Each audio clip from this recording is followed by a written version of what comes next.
Going on, guys? Coming at you with the video here. So we'll try to make this video short, sweet, right to the point, because I got a lot of things to take care of today. So yesterday I was at the Lobster, right? It's a restaurant in Santa Monica, pretty much on the pier. And as I closed out my my bill, right, 2 minutes later or so, I pretty much got a call from a no caller ID number. So I didn't pick up. Then a minute later or two, I got the same call. So right here is my bill to show you guys where I was at the Lobster, right, Santa Monica, and the time was right there, 7:54 p.m. The date, and there's my name and everything. There's my bill, right, like nearly like $500. So what I thought when I first got the two no caller ID numbers, on the third time I called, 'cause I got this call 4 times. On the third one, I was like, maybe two things crossed my mind. Maybe it's my card trying to call me, saying that they think there was a fraud charge, you know, or two, you know, I have family in France and Mexico, and sometimes when you get a call from international, it shows up as no caller ID, you know. So that was my thought, and I thought there was a family emergency or there was a card charge.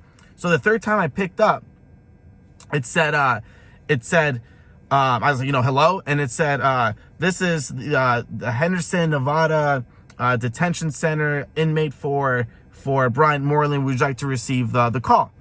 And I like hung up, you know, and then called again, and the same thing happened, you know, would you like to receive a call? So I said yes, because I was like, you know, I was just curious to see, like, holy shit, like, he got arrested, like wow, you know. How true that is, I do not know. I mean, you guys are a bunch of FBI little agents out there, you know, you guys can figure that stuff out, you know, and go from there, you know. And like and that was it. So pretty much I got those calls, you know, and I got it 4 times, and I'll show you guys the call log right over here.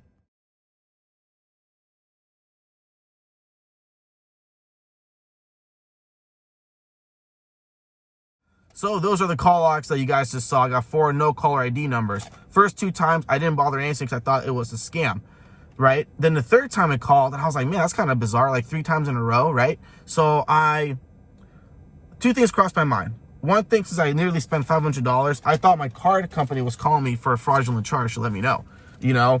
Or the second one was because I have family in Mexico and France, and sometimes when they do call me, it says no caller ID.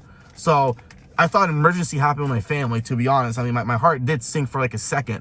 So the third time I got that no caller ID number, it called, and it said,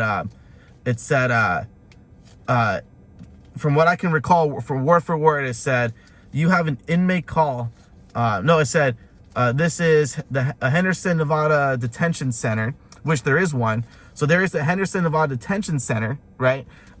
Inmate Brian Moreland, would you like to receive the call, right? And I was like, I think I hung up right then and there.